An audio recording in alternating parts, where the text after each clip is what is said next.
Hey guys, Keith Keller, Melbourne, Australia. We are trying a really cool experiment today.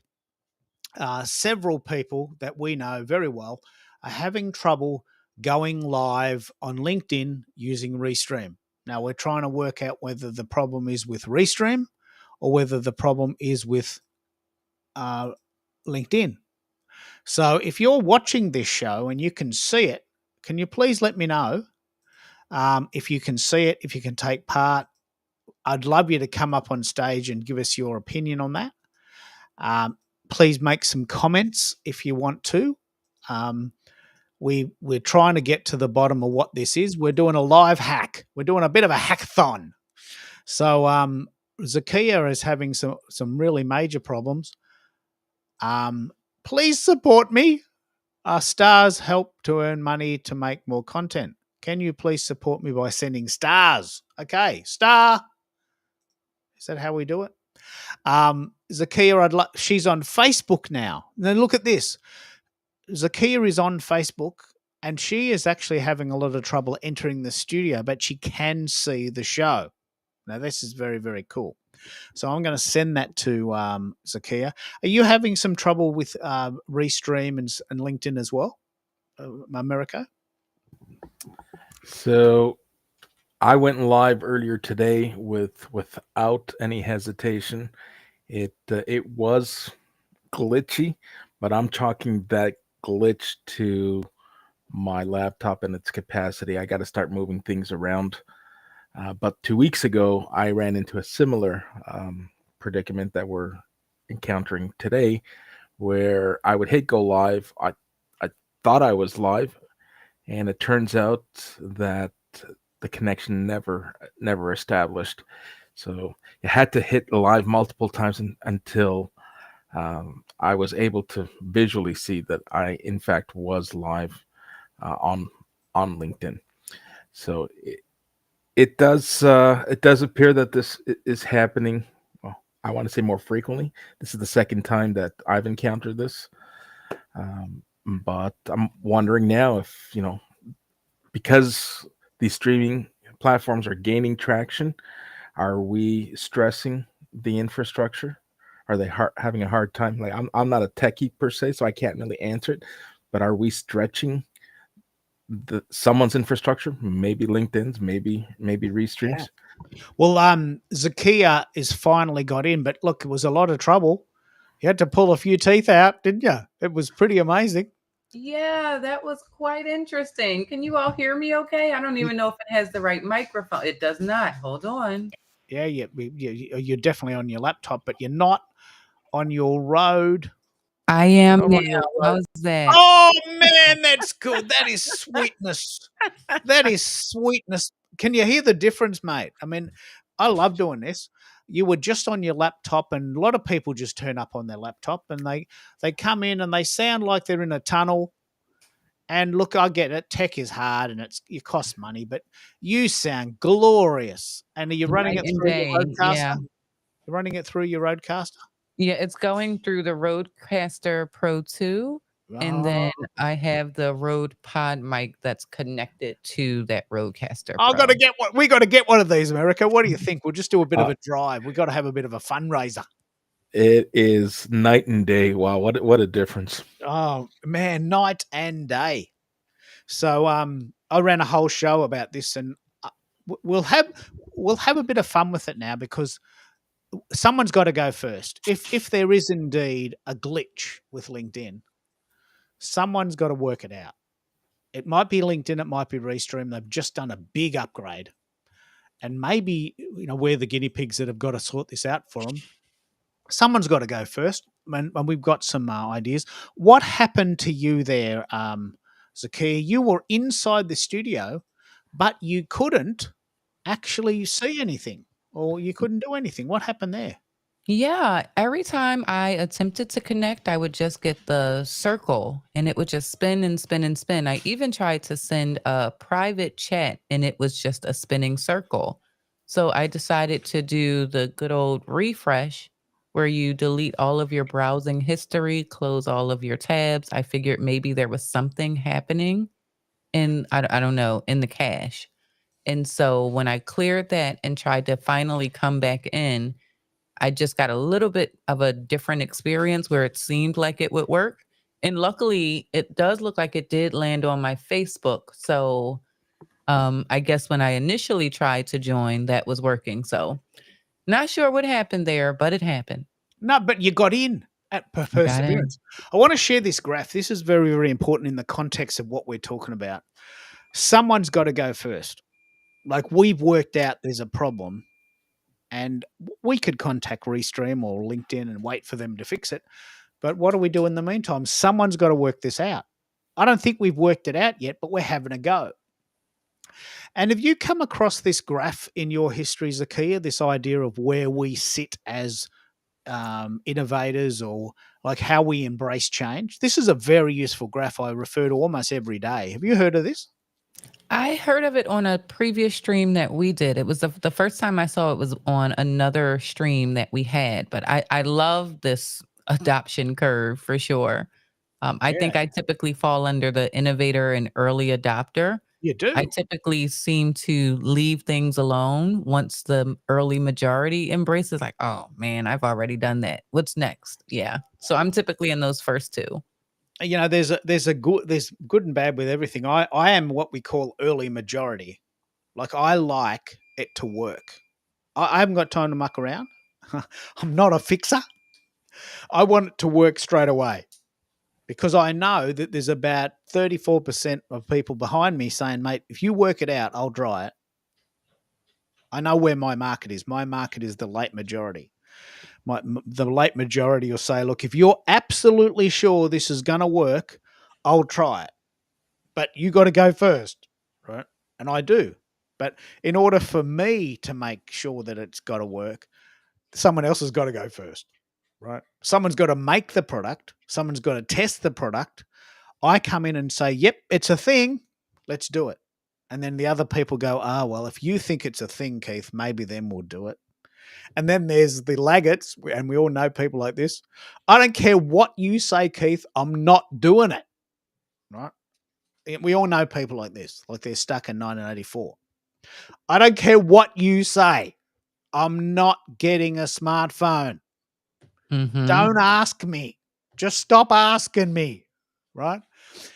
Okay, no worries. Well, it is 2025. Come on, you know. The fax machine is gone now. Black and white TV went out in 1976. I mean, how long is it going to take you to catch up? Don't ask me, Keith. I'm happy in my little 1984 life, right? We all know people like this. I'm not that person, but I know a lot of people like it. And some of them are very nice people. They just happen to be stuck in the past. But where I sit is I'm the early majority. I don't have time to muck around if it doesn't work. I don't mind trying things, but I want it to work. I'm not very patient. And early adopters have to be extremely patient, because you're thinking, well, geez, no one's done this before.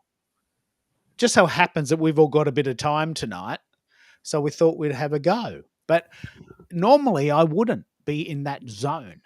I'm a bit lazy like that. And I'm not embarrassed about that. It's just my personality. Yeah. So let's see if we've got some people on the call in the chat.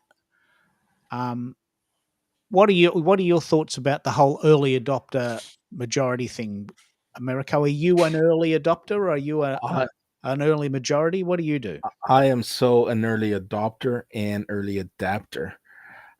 Like yourself, I like to get in early, try to muck around, make whatever mistakes need to be made, understand what needs to be understood, and then help others adopt and adapt.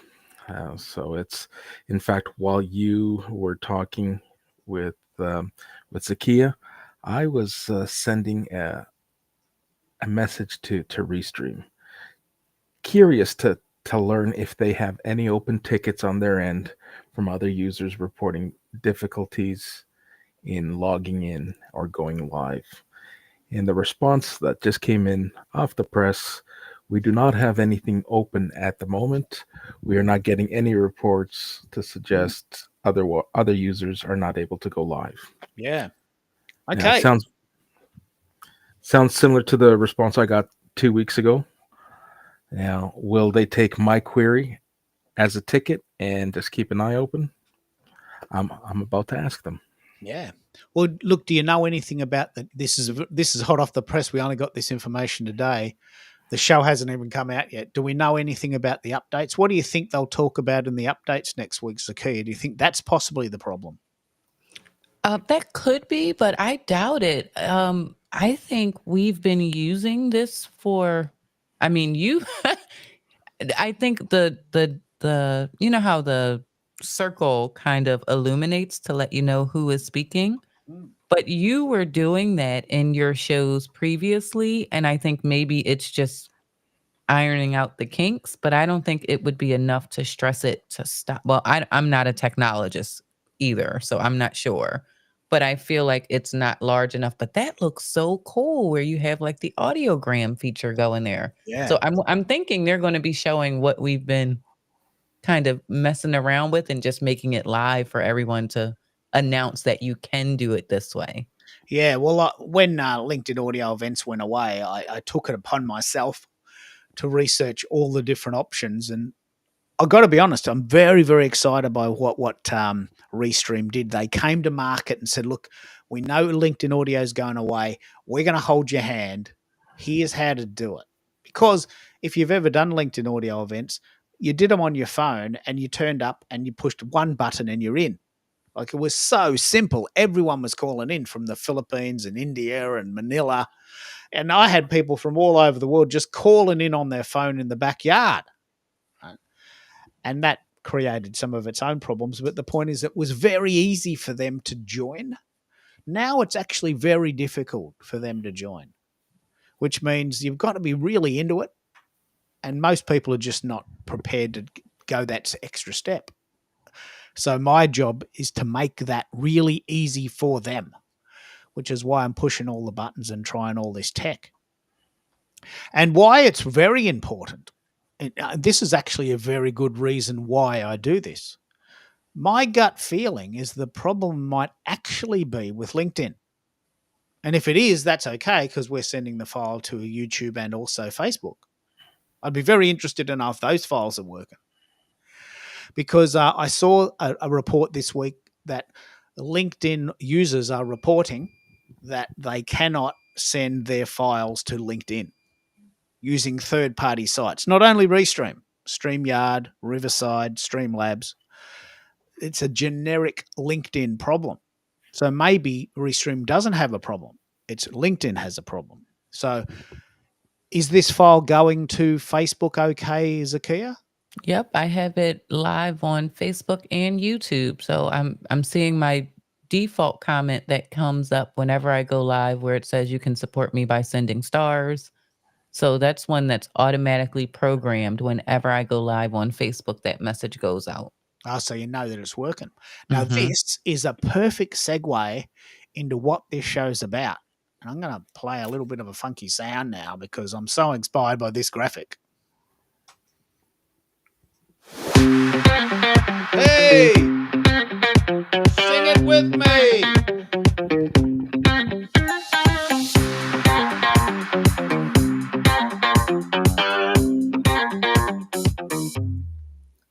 Why not make it fun? So the question I'm going to ask today is, what is your favorite social network?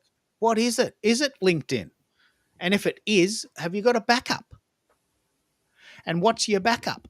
Now, if you're listening and we've got it to work, I'd love for you to comment on these for us. But let's pick up on this. What is your favorite social network? And let's have a few of them, because if LinkedIn, and this is a very, very good segue here into what's happening.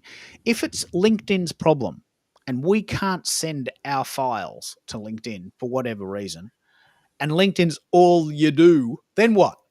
You got nothing. But you send your files, Zakia, to YouTube and Facebook. How do they differ? Let's have that discussion. How do they differ? Yeah, I have three very different audiences. So LinkedIn has come to know me for the tech side of what I share. YouTube was where I grew a social following to begin with, and that's where most of my soap family knows me from. And then Facebook, I have such a wide array of people that connect with me on there. And I have my personal page as well as my business pages over there on Facebook. And so it's my way of being able to send it out to everyone, no matter where they are, so that they don't have to come find me where I say that I'm planting myself, if that makes sense. Because it's very difficult to get someone to change their behavior by, oh, I'm over here on LinkedIn today, so make sure you follow me there. Meeting them where they are is fine by me as long as they're getting the content. Yeah, this is a very, very, very clever strategy because we have a tendency to say, well, look, I love LinkedIn. That's where I am, and that's where you have to be. And if you don't come to me, well, that's just your bad luck. Well, that's pretty stupid because some people don't like LinkedIn. It just doesn't matter what you say; they just don't like it, and they're never going to use it. So, what does that mean that you actually you miss out on all those people that like LinkedIn? That don't like LinkedIn. You've got all these 3 billion people on Facebook, 2 billion people on Instagram, a billion people on TikTok. Does that mean they all miss out on your content? Now, this is a very, very important discussion to have because you can't do everything for everyone. So, with that in mind, Zakia, which format do you choose? Do you change it up for people, or do you like 16:9, or do you like 9:16 portrait and landscape? And how do you, if you are in a few different places for a few different people, how do you chop your content up so that everyone gets the same message on the format they're in? Oh, that's a tough one right now. And I think we're also experiencing that with this live stream. The platforms are all preferring the 9 by 16, right? Which is that really small portrait view. However, most of the time I'm doing a demonstration of technology where there's like a screen share or something like that. That does not come across well on that format. And so I am finding that I have to, what I would normally do for repurposing takes a lot more effort because I have to adjust where the camera is pointing so that if I'm showing something on the screen, it comes across clearly. So it's getting harder because I'm noticing that my preferred format, which is the format we're in, is the 16:9. That doesn't get the organic reach that it used to get. Whereas if I would do 9 by 16, and that would be a good test for one of the upcoming shows too. They seem to be preferring, even for a live stream, not just your repurposed content, that 9 by 16 seems to get a much larger reach when going live. This is extremely important because an hour ago I did a live stream and nobody, zero people came. Now, that's very debilitating for me because I planned this for like 4 weeks ago. And I'm thinking, here I am sitting here by myself talking to the wall. Looks bloody brilliant, but there's no one here. Not much point in that. It's just not much point in that. So after about 10 minutes of talking to the wall and no one talking back, not even the wall, I thought, okay, well, I can't really keep going. So I just stopped it. And nobody noticed. Actually, that's not true. Americo did notice. But what do you think, Americo? Are you starting to struggle with this idea of the formatting too? It's funny you're bringing this up, and I'm going to tag both of you in on a post that John Lacey. I don't know if either of you are following John Lacey, but he picked up on a message or a comment that I made when I joined Lanier Johnson's Linkability show, and I made reference to they too were talking about repurposing, and I mentioned 9 by 16, and John appears to have a solution in place or a workaround, and I'm not familiar with it, but he makes reference to using his OBS studio setup. Now, you ask me what does that mean? I have no idea. I got to look it up. But he's got some links on that post that suggests there are workarounds to optimize your content, even when it comes to repurposing. So I'm going to reach out to him, see if he can provide some insight. In fact, you know what? I'm going to step off camera. I'm going to see if he'd like to join us. He's in. I'm not sure if he's in New Zealand or if he's in Australia. So he should be up at this time. Actually, this is the time. Americo. Oh, go ahead. I was going to just say Restream has that feature. When we're going live, we get to choose the format. You just can't change it midstream. So it's that original post, like this stream that we're doing. Keith had the option to choose the 16:9 or the 9:16. It just becomes harder to repurpose later on, depending on the way your content is formatted for those short form and reel clips, because they have to be in the 9:16. Yes. Well, can we have a chat about this? What sites prefer 9:16, and what sites still allow and even prefer 16:9? Because we can just segment them into two, and we could sort of do two batches. So, which sites prefer and optimize 9:16? Let's start there. All of them. Every single one of them have followed the TikTok train, unfortunately. So Instagram is 9:16, Facebook is 9:16. And when I say that, so Instagram and TikTok are the only two that require it to be in 9:16.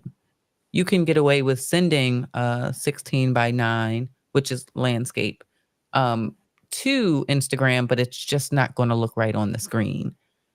Facebook and YouTube still allow you to do the landscape mode, which is the way that we have it now. But for that organic reach, what they're pushing is 9:16. So you're not going to see the same amount of people show up on your live stream when you're doing it in this format. Okay. So there's no site that prefers landscape, even YouTube. YouTube does. YouTube still does but I think that's, and this is a guess, so I am not giving a scientific fact here. It's just based on what I'm looking at. When you upload a video, that will get a higher reach than your live streams if they are in the 16:9 landscape format. If you're doing a live stream on YouTube, 9:16 is what they are promoting higher than what they're doing in the 16:9 realm. This is fascinating, because the reason why it's so fascinating is there's a couple of tiers here. One is and tiers as in TEAR, I think, probably most likely tiers, because I want to know what people want. I don't really care what the algorithm wants. I want, what do people want? Like, if the algorithm wants me to do 16:9, I can do that. But will people watch it? Will they watch it? If they will watch it, I will do it. I mean, you have to adjust, right? Well, But here's the thing, people want it. Keith. Yeah. The numbers change marginally, plus minus 2 or 3% when you run a query as to how content is consumed. It's relatively a 50-50 split, give or take 1 or 2 percentage points either way. Mobile users versus desktop users. So it appears that the 9:16 is attractive and lures the mobile users, so you consume your content on the go. And when it look from an aesthetics perspective, if we're streaming live and I'm on my desktop, 9:16 is still legible if you're trying to present something to me. Where on mobile, 16:9 becomes lost in translation. You really got to squint and really got to make it an effort to be able to see what's happening on a mobile device. And it picks up on this. I don't know if you've seen this. This is probably the coolest movie I've ever seen. It was called The Artist. I don't know if you remember this. It won the Academy Award. It was in black and white, and it was set at the time of Valentino. This is a very, very good story to tell in this context. So at the time of Valentino, who was a silent movie star, gorgeous man with a funny voice. I mean, I say gorgeous in this sort of in a ethereal way. But he was this famous person who looked magnificent, but he had a funny voice. So loosely, this is based on his story. So the movie The Artist sort of tracks the idea that, guess what, we've worked out a way to add sound to your movies. This is the Laurel and Hardy era, the Charlie Chaplin era, right? And people are going, "Oh, mate, that's never going to take off." I mean, we are so used to seeing black and white movies with the piano playing. We don't want people talking. Come on, it's 1928. We don't want people talking. Nah, I'm not doing that. Right. So the movie explores that. Well, okay, mate, you're pretty famous now, and I know you've got a big house, but the world wants you to talk. Well, I don't want to talk. And now, the reason I say that is the world wants me to go to 16:9. I don't want to. I feel it in my gut. I think, you know what? I don't want to. And I'm always conscious of this movie because I don't want to be that guy that 2 years after the trend hits, he's sitting in his house with a bottle of wine thinking, mate, I can't even afford to pay for my meals because I didn't follow the trend. I didn't run it. Right now, I want to first of all know if you've heard this story or seen this movie, but we are constantly coming across these trends that seem to come at us sometimes. And I'm feeling it very much in my gut that I don't really want to do 9:16. I don't like it. But if that's what people want, we have to adjust to them. What do you think, Zakia? Do you have this sort of visceral experience every time there's a new trend and we have to change? Yeah, I do. And of course, while we were doing that, I went to my buddy ChatGPT to ask why are social media platforms or what format are social media platforms prioritizing?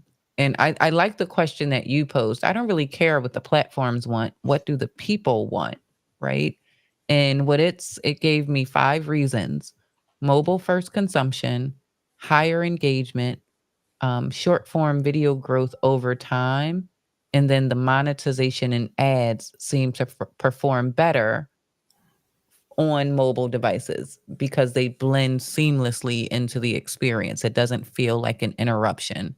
And if we think about the social media platforms that are all free, air quotes there, they make their money through those ads. And if they can serve up more ads and get more results because it's right there within the ecosystem and it doesn't feel disruptive to the person that's watching, that would be a really good reason for why that would be that way. But yeah, I hadn't heard that story before about what you shared, but yeah, I am somebody who watches the trends, not necessarily following them, but if it makes sense for getting that distribution, I'm going to pay a little bit closer attention to it. Yeah. Well, I remember this. I am like the original OG. Like, I mean, some of the stories I tell from times where my listeners weren't even born. Like, I'm starting to realize this. Didn't expect this to happen so quick. But I remember when videos, which was a very 80s thing, came out every Friday night. This is a very good story because this is exactly what we're experiencing right now. So when we used to go to the video shop every Friday night and get an episode of Star Trek, The Next Generation, and then Deep Space Nine, and then Voyager, and we'd get a pizza. It was a Friday night ritual, right? 1986. And I said, "Oh, honey, look, I noticed that DVDs are coming in. Better track that. Better start noticing how long it's going to take them to get rid of videos." And every week I'd like to do a count. Guess what? One rack of DVDs, 6 racks of videos, 1986. Yeah, look, I don't really want to buy a DVD player, Keith. I don't want to buy one. Okay, no worries, just telling you. 1987, 2 racks of DVDs, 4 racks of videos.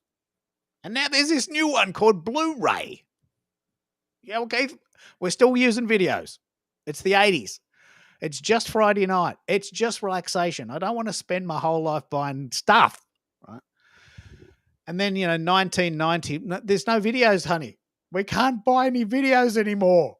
I don't know when it was, 1990, 2010. It all blurs together now.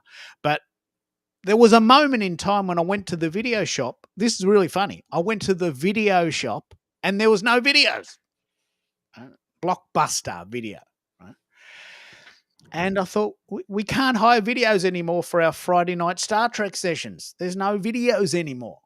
Well, shit, now we've got to buy a DVD player. We've got to buy one. Right? Then Blu-ray came out. And now Netflix is there. And now, we're changing like it's forced upon us. We just wanted a Friday night pizza night. And I'm kicking back for all those people that are with me on this. I'm trying very, very, very, very, very hard to be objective. But, I've got to be honest, I don't want to do 9:16 videos. I don't like them. That doesn't suit my style. It's not my aesthetic. Right? And are you with me on this, Americo and Bez and Zekia, or am I just some old guy that is resisting the 21st century? I mean, sometimes I feel like I'm resisting the Borg. No, not at all. I remember the whole Blockbuster movement. My local Blockbuster turned into a children's daycare center. But the same story, the story you shared, I hadn't heard, but I read, and I was part of my corporate training, a book called "Who Moved My Cheese." Yeah, and it's same storyline, and same lessons in terms of change management. yeah. I remember looking at that movie and laughing at all the, what do we call it, traditionalists, the Luddites, the Laggarts, and thinking, that's never going to happen to me. I'm such a sort of a progressive dude. And then I noticed that over time, you know what? I liked videos. I like DVDs. I don't want to buy a Blu-ray machine. I don't want to buy one.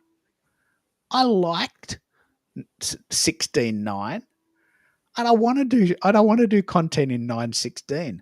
So to your point, Zakia, I'm not going to follow a trend because a site tells me to do it. I'm going to ask people, what do you want? And to Americo's point, the jury's out, 50-50. You know what? I love watching content on my phone. Can you serve it up to me in the 9:16 format? I'd watch it every day. All right? If you'd watch it, I'll do it.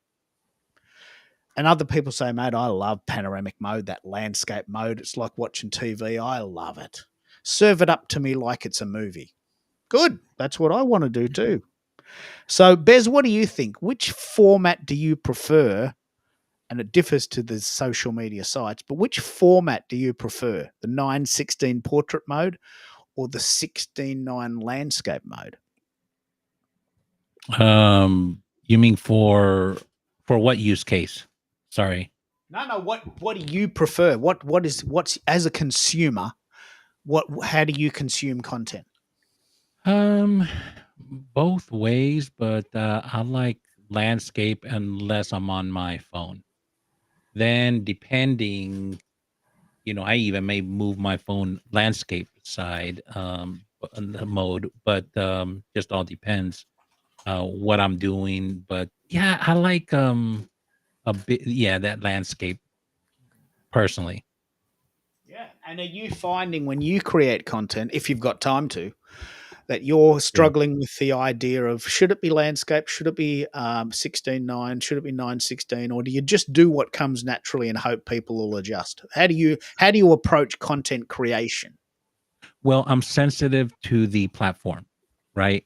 Because it's easy to go from to do both modes in today's day and age, and plus like if you're doing IG reels or stories, you got to be sensitive to that.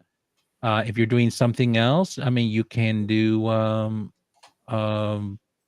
landscape, but whatever the format, if you're doing some of these the IG reels and the stories, you definitely have to do portrait mode or vertical. So adjust, and I'm okay with that. And are you adjusting? Are you making content in 916? Yeah, I have. I'm getting more into it. I've been making more of the written content, but I'm record so here's what's happening. As you know, you and I recorded interviewed you for a podcast, and so that is going to force me to, or not force me, but it's going to give me the opportunity to develop clips and cuts to promote, and those will probably be most likely in vertical mode, right? The promotional side. The um the the long tail stuff is definitely going to be landscape, right? So yeah. Um, I think this is an incredibly important discussion because I will adjust if the client, the consumer, the listener wants it to. I will not simply follow a trend because LinkedIn tells me to do it. So if someone tells me that they'll watch my content in 916, I'll find a way to do it. It's not my preference. I can tell you for sure it's definitely not my preference. But I will do it if the consumer wants it. And I'm just so fascinated by this discussion because are we subject to a whole series of trends that even the consumer doesn't want it? I think this is very important, and the jury's out. The consumer Yeah. doesn't want what? The landscape?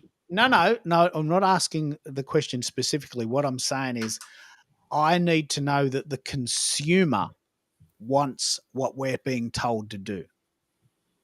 If the consumer wants content in 916, I will do it. In the same way that if I was a movie star in 1928, I would have eventually moved towards talking movies. You probably missed that bit. We're talking about a movie called The Artist, set in 1927.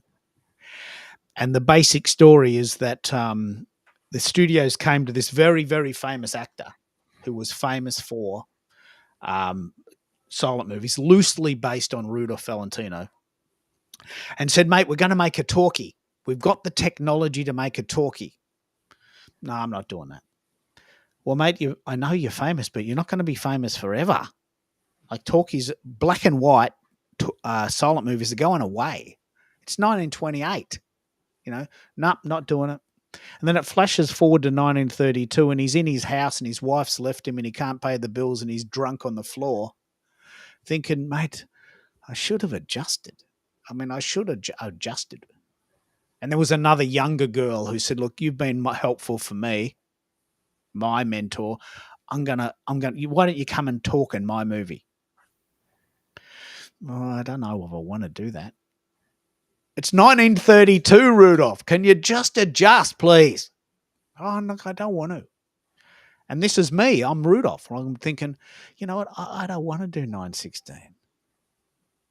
I am my own worst enemy. And that's why I watch these movies and tell these stories, because I feel this stuff very intensely. I've got very intense likes and dislikes. I'm not a sort of a middle of the range guy.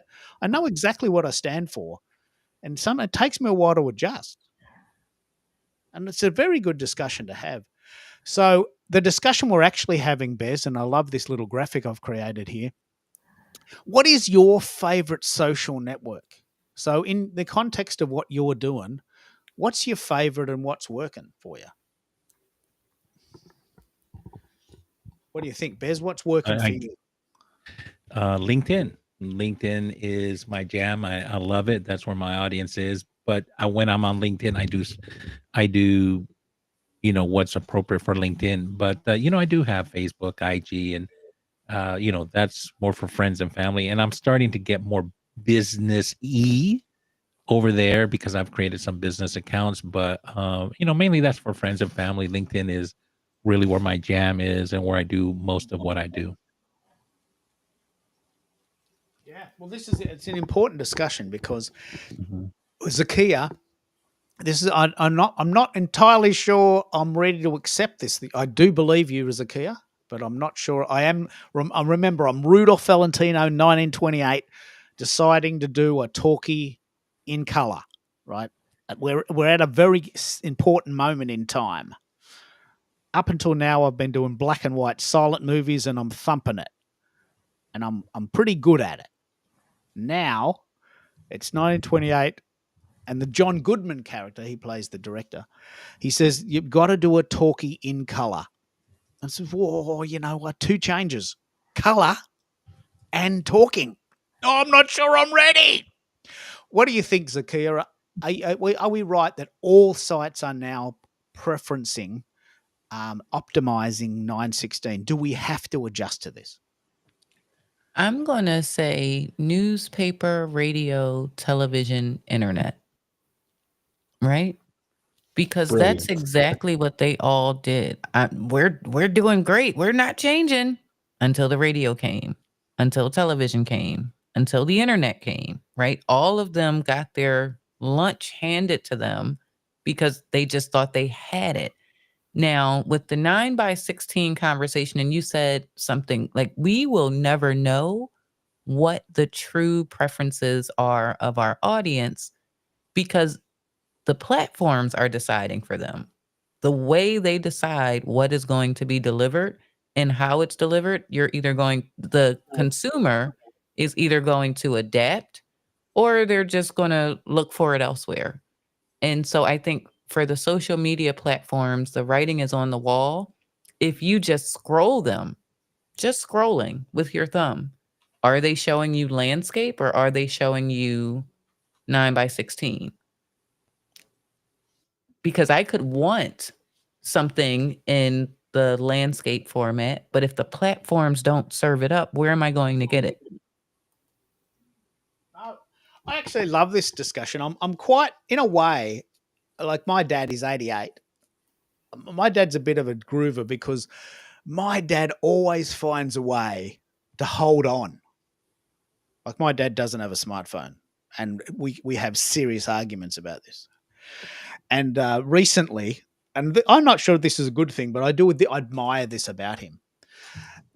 Australia lost access to the 3G network. We're currently on 5G, but they lost access to the 3G network, and he had to buy a 4G phone, not a 5G phone, a 4G phone, which is like about $80. And he rang me. He says, "Mate, guess what? I just squeezed another 2 months out of my 3G phone. So proud! It's like he'd won the lotto. You know, he beat the system. Like he has this obstinate streak." Just in case you wonder where I'm getting it from. And he has this obstinate streak of beating a system. But remember, he's 88. And he's seen a lot of things that we can't even remember or even believe. So I've got this obstinate streak, but I've also got this wisdom that says, look, I have to adjust. And I have to get used to this. And I think you're right, Zakia, that we've even gone past the idea of what the consumer wants, because the consumer just wants what they get a lot of the time. Like I remember asking a girl I was going out with once in about 1982, "What do you like?" "Oh, I just like what's on the radio." "Yeah, but what do you like?" "I don't know. Whatever's on the radio is good enough. It seems pretty funky. You can dance to it, and I hear it 3 times. I can sing the chorus." "Yeah, but what do you like?" "I haven't decided. I just listen to the radio." A lot of people don't have the discernment to actually even ask the question. They take what they're given. I mean, am I exaggerating to make a point there, Zakia, or do you think we're right? People they take what they're fed. Is that a bit of an oversimplification? Well, I live in the United States where we just came out of an election cycle and everybody took what they were fed. So I don't think you're too far off the mark on that one, but I don't want to turn the conversation there. But I think a vast majority will just take what they're fed. And I'm guilty of it too. Sometimes we're just doom scrolling, and whatever we get, if we're kind of interested, it may not be in the format that we want, but it's exactly what we were looking for. So it worked. Yeah. So I think we now need to flip the conversation, and I wouldn't have ever thought of this on my own. Like this is why I love these groups. I would never have thought of this on my own. What are the sites telling us they want us to do? Forget what people want. We've already gone way past that. What is LinkedIn, Instagram, TikTok, YouTube, Facebook? What are they telling us they want us to do? Are they telling us they want video, audio, text? Let's bring it right out. Let's forget video. For instance, Bez, let's pick up on what you're doing. You love LinkedIn. What is LinkedIn telling you to do? What is LinkedIn rewarding you for doing? Actually, that's a great question. There's a couple of things that seems to be important for the LinkedIn algorithm. Um, but before I say that, to answer your question directly, they are, and this is something I'm going to get more into. They want to see vertical video because they actually have a video tab now, and they need content in there, so they're rewarding that. But to your point, to what are they rewarding? Well, the algorithm is rewarding two things, and this is what the experts say. I've been sort of watching it because every year sort of seems to change, but this year what they're rewarding is relevancy and frequency. So LinkedIn works really hard to get, like, when you make content, they want to see that it's in your domain of expertise, and that the person who is consuming it is someone that should be or would like to see your content. So let's say I'm a headhunter, I'm a recruiter, I'm in HR, and I start talking about, you know, how I do underwater basket weaving. Well, it's going to confuse LinkedIn algorithm, and they're like, okay, that's not relevant to Bez, so hey, we're probably not going to highlight that because that's not his domain. Um, I mean, you may be able to hack it, but you're confusing the algorithm, right? Okay, can I pick up on this? I want to just Yeah, stop you sure. right there. A very good friend of mine, and I don't know if you've been on his show, but if you haven't, I'm going to recommend you. He believes in a thing called social selling. Okay. If I tell you what I'm doing in my personal time, you are much more likely to buy my stuff. Now, I'm not sure I believe him. We're very good friends and we can agree to disagree on this point. But he shares pictures of him in South Africa on a camel. If indeed that's possible. I'm not sure if South Africa has camels. But the point is that he shares these really weird posts. And I'm thinking, why are you sharing that on LinkedIn?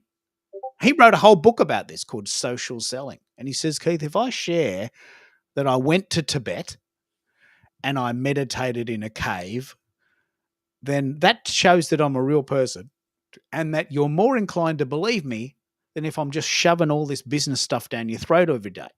Now, does LinkedIn appreciate this, or is it disincentivizing that, or what do you think of the idea of social selling? Well, so social selling is a thing. I mean, because you're taking what they're doing is a lot of the CRMs, they're enriching the data with everything from your social media, so that it's getting pulled in. It's relevant. Okay, so like your friend probably isn't wrong that in most of your posts that once in a while you throw in something that makes you relatable.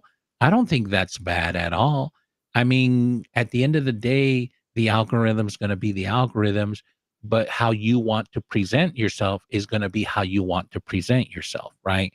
And maybe there's a conflict in that, and you go do you, right? Nothing wrong with that. I'm just telling you what the LinkedIn algorithm is rewarding, and there's two things: relevancy and frequency. Maybe that's relevant to his brand, and maybe it works for him, but and he's done it a lot. And if he's doing it a lot and he's getting traction, maybe LinkedIn is rewarding him because he is prolific. So he's got the frequency quotient going on for him, right? He's always posting. Now that is something they're rewarding. If you're showing up every day, you're posting, they're rewarding that. And something that's new if you're posting a couple times a day, that's even helping with your frequency. That used to not be the LinkedIn algorithm that I knew, but it is what it is today. Yeah. This is extremely important to me. I think for the first time ever, I'm now starting to accept and honor and maybe even lean into what the sites want. Up until this second in time, I've always thought about the consumer first. And maybe I'm not going to give that up. But I'm now starting to realize that the sites have taken control of the content we create. You can create whatever content you want. They just won't show it. They just won't optimize it. They just won't authorize it. And if I want to have this discussion, this is very, very important. Doesn't matter what I want. And that sort of bothers me a bit. But if we want our content to get out there, we have to play the game. Zakia, am I sort of going on a bit of a rant here, or do you think we're onto something? You're on to something, and we will see. I would love for your next stream to be in the vertical format, just to see the difference in the distribution. That would be an amazing test. Same content, same format, or a different format, but the same content. How much will they send it out natively? Oh, let's do that. In fact, I'm going on Americo's show on, I think, 9th of April. Do you want to do that in vertical? Yeah, we can do it in vertical. Absolutely. Let's do it in vertical just for the fun of it. Like, that's a show that you run, and you've got access to LinkedIn and Instagram. I don't use Instagram. So this is a very good test. And I think that's a very good, very, very good experiment to have. I don't want to put words in people's mouths, but I think we've now got to the point where we have to adjust to what the sites want in order to get the word out. You can do whatever you want, but the sites themselves do not have to promote this for you. America, how do we play it from here? I mean, if it's 9/16, this is one example. I mean, as an example, say July 2025, the whole world goes black and white. Just a stupid example, because that's how it feels to me, stupid. Okay, the whole world goes black and white. And if your content is in color, gets pushed to the bottom. It wouldn't take us very long to adjust, would it? No. Remember, we've described ourselves as early adopters and adapters, and that's exactly what we'd have to do, is either get with the program or the program will just continue without us. So my difficulty is trying to balance both, because I can only stream, and I'm learning this now, Zekia, because I used to toggle between landscape and portrait in real time live, and in my studio it would change. So I was under the impression that you could do it live and on the fly, but and I did that, or I tested that for repurposing, because I knew when I was in portrait I can queue up my editing software to start chopping each time I went portrait. Oh, wow. You can set that up as a default. Right. Yeah. I'm going to talk about repurposing in a minute, because I've got some really mind-blowing ideas about this that are very unconventional. I'm going to set that tone, but that's for later. To add to Bez's point, listen, people who show up, we hear, whether it's the gurus or the top voices, people talking about, bring your authentic self, and even videos that are overproduced seem to get less traction. They want authenticity. They want people to bring their true selves with blemishes, because that's what those who are consuming content want. Okay, so now it's flipped. The actual sites are indeed honoring what people want. People want authenticity, and what hasn't been thrust upon them. Right. Now, is that all hearsay? I'm reading it more and more.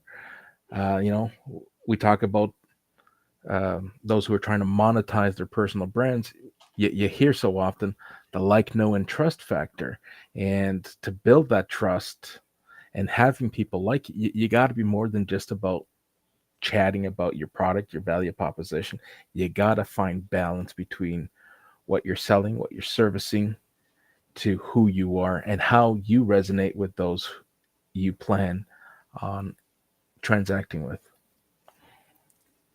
And I think it's easier to do that when you aren't in business, right? And I'm just going to share from my own experience. When I was not a business owner, it was very easy to be my authentic self and easily blend all of those elements and show up authentically. The difficult part is when you are in business, at the end of the day, if you don't make a sale, right? It's very difficult.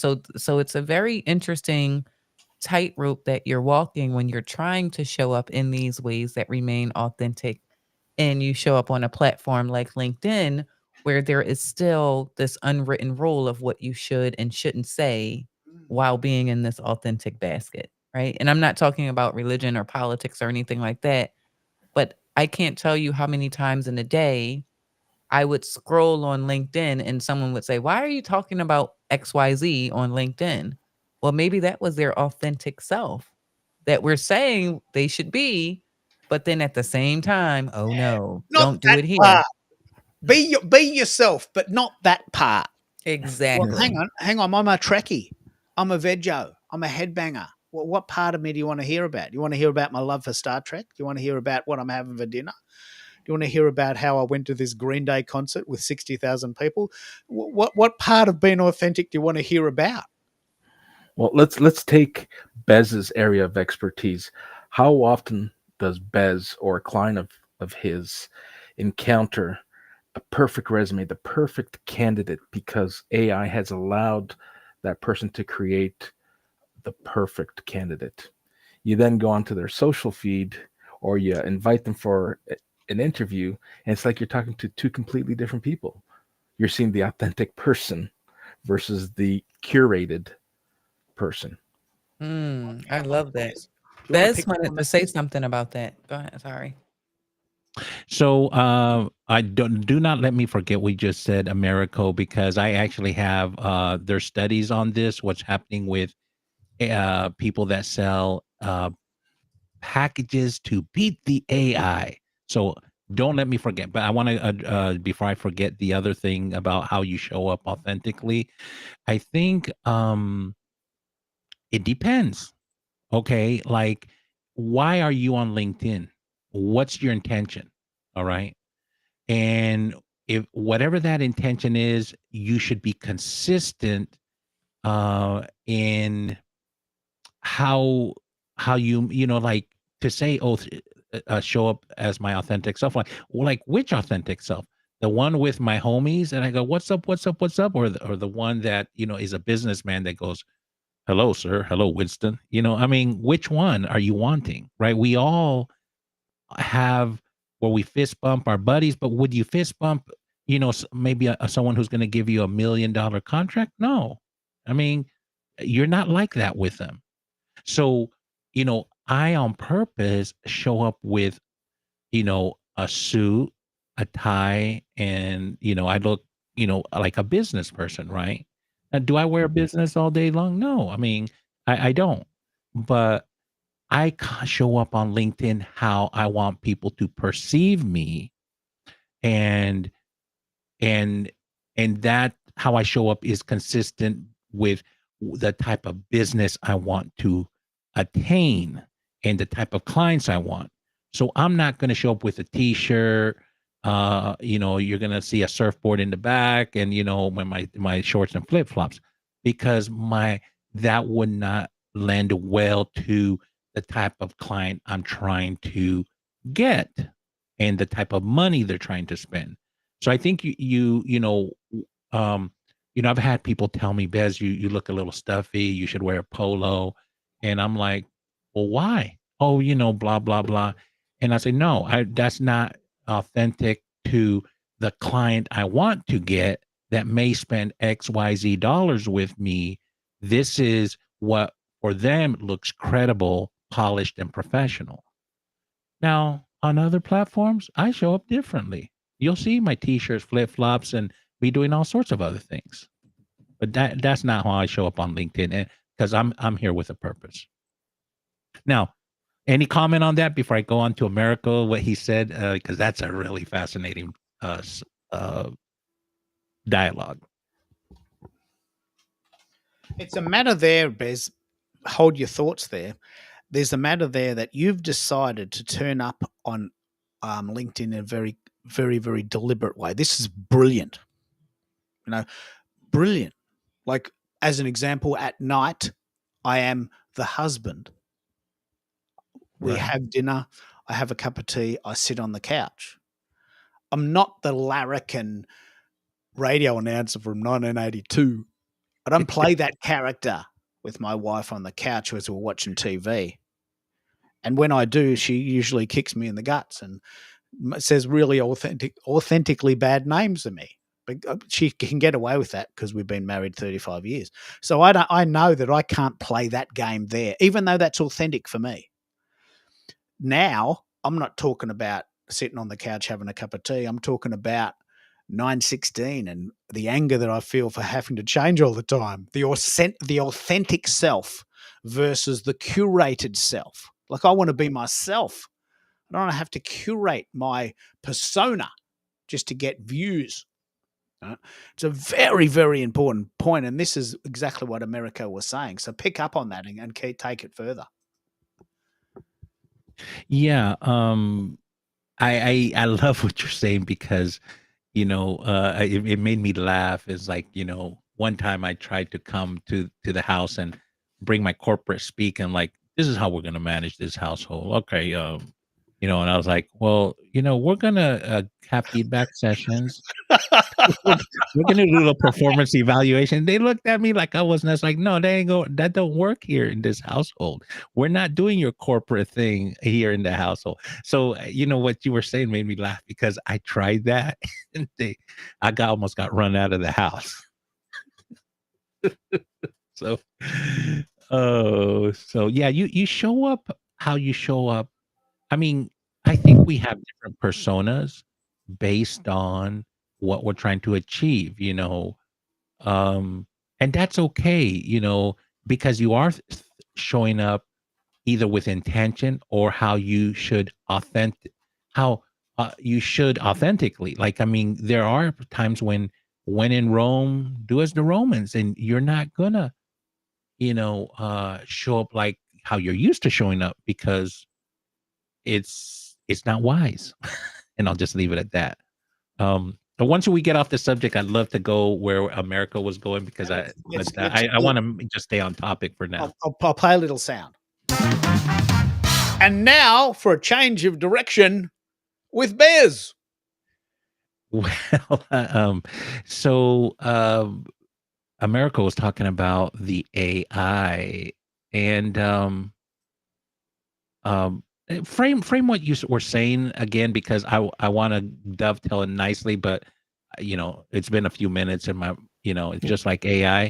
I'm hallucinating right now, so help me out.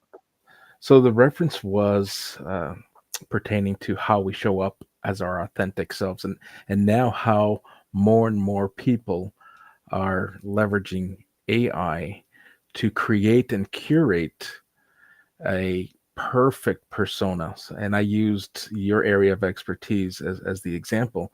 How many people will create a resume, a cover letter, and a profile that makes them the ideal candidate? But when invited to a conversation or an interview, it's like you're talking to a completely different person. Ooh, that is good. Listen, folks, to what Americo just said, because there are studies already being done about the boomerang effect for candidates who are seeking a job. There is a boomerang effect, and it is not good. You mentioned some good things. I mean, we're celebrating AI, but on this panel, how many, and just come off mic and tell me, yeah, I've heard this. How many of you have heard people out there pitching if you buy my package, I'll teach you how to beat the ATS so you can get the interview. How many have heard that? Yeah, it's a common story now, isn't it? Yeah. What about you, Zakia or Americo? Have you heard that? Oh Not yeah. Yeah, not necessarily for the ATS, but I can imagine similar to how they were selling 1,000 prompts, right? That you could use in AI, but I'm sure it's the same in the recruitment Okay. industry. Well, there's a lot of career coaches out there. So Americo said, yeah, he's heard it. I hear it all the time. I'll buy my package and I'll teach you how to beat the ATS. Well, so there's studies out there that actually is happening. They are beating the ATS. But when they show up for an interview, they're not all that and a bag of chips. They're pretty weak candidates. But the AI and the consultant that sold them this package, they did their job. They helped them beat the ATS. But you can't. I mean, you can put all the lipstick on a pig, but it's still going to be a pig, right? So they show up, and I'm just using that figuratively, just out of due respect. People aren't pigs, right? But if you show up and you are when you get to the interview, you can't fool them. You got to actually perform. So they're finding out that there's a couple of things. They are not strong, and it's the when they come in for interviews with either the recruiter or the hiring manager, they're very disappointed, right? And so the boomerang effect now is that in-house corporate recruiters have posted their jobs less because they're just getting a bunch of junk, and they're already slammed with too many recs to manage, that they would rather go hunt the people they need and then present that to their hiring managers. So now we're noticing less jobs are being posted that should be posted, because they just don't want to deal with the too much data. So now they have to a recruiter has to data manage all these resumes, right? And be compliant from a legal perspective. That there is that back end thing that is a added burden to a recruiter. Um, Besides that, so I'm still staying on this subject. Um, that is having, now people who are searching for jobs, they won't see that job that's not posted. And there's a lot of people that apply for that think that's the only way to get a job. I'm 100% the opposite. I tell people quit applying, but a lot of people know how to. They think that's how they get jobs, so they go through that ritual and exercise. So less jobs are being posted that probably should be posted. Again, I don't care if it's posted or not. That's not how I roll. But I went and started talking to my recruiter friends that are inside corporate America, and I'm talking to friends I've known of mine that are leaders, or they're high end, principal level technical recruiters. And I talked to one that worked for a Fortune 50 company, a very large company, and he said, "Bez, oh my," when I was asking him about this, and this is not the only one. I've talked to many of my recruiter friends. He said, "Let me give you an example. That's actually is happening." He said, "I that was a great person we came across, looked great on paper. I sent them a little message and said, "Hey, um, here's a 2, 3 questions, technical screen. Just fill it out, get it back to me. I'm setting up the interview. Don't worry, we'll get that going." So he gets back the response to 2, 3 technical questions. And he said, "Oh man, this guy, this girl or guy's looking good. He's excited to interview them." He said he gets them on in a meeting, and he goes, "Bez, it's horrible. They can't put 2 sentences together." And I'm like, "Really?" "Yes." He goes, "It is a waste of my time. Bez, you know what? I'm working on weekends. You don't I'm so slammed, and I'm still expected to deliver. It's just critical. Everything's critical, in these hard to fill positions." So this is I just want to, share a little bit what the studies are saying. There's a boomerang effect. And also, I'm validating that with my recruiter friends, and they're saying, absolutely. AI now internal corporate recruiters have to take an extra step because they know you could not be that in a bag of chips. And I'm not even talking about the fake profiles and resumes they get. That's another thing. But I just wanted to address what America was saying, America, because that is 100% what's going out there right now. So beware, be authentic, do your resume, be And be the person you are saying you are, so that when you show up the interview, there's a good match and you're having a conversation that makes sense. Back to you, Keith. I love it. Keith, Jump if I in, can man. jump in. Please, please, please. All right. So bringing this back to the 69916 conversation that we started with, this is the exact thing that I'm suggesting to my clients. So when it comes to having a conversation with someone who wants to be seen, heard, and remembered, which is something that I will pitch and articulate for those who follow my content, those candidates, those job seekers who are being promised, you know what, we're going to beat the system, we're going to beat the ATS, we're going to get you offers like you've never seen before. Like I'm so against that smoke and mirror, and my value proposition is, let's focus on getting you seen, heard, and remembered. Let's go and understand the trends that Bez has just described. Now let's become an orange in a basket of apples. You don't just want to be a comparison apples to apples. And what does that mean? That means you got to show up, step away from the keyboard, and get on video. I recommend anyone that works with me, and even those who choose not to work with me, hey, this is going to cost you nothing. Show up to my live events, participate in my live events, and have my community hear how you articulate, hear your thought leadership, be seen, heard, and remembered. And that I'm not going to charge you for. Just be present, because recruiters and hiring managers are paying closer attention to how you show up, the format in which you show up, and the message that you're articulating, because it's your authentic self that's showing up. And doing it live, that if you stumble, all right, how well does this person react and get back on their feet?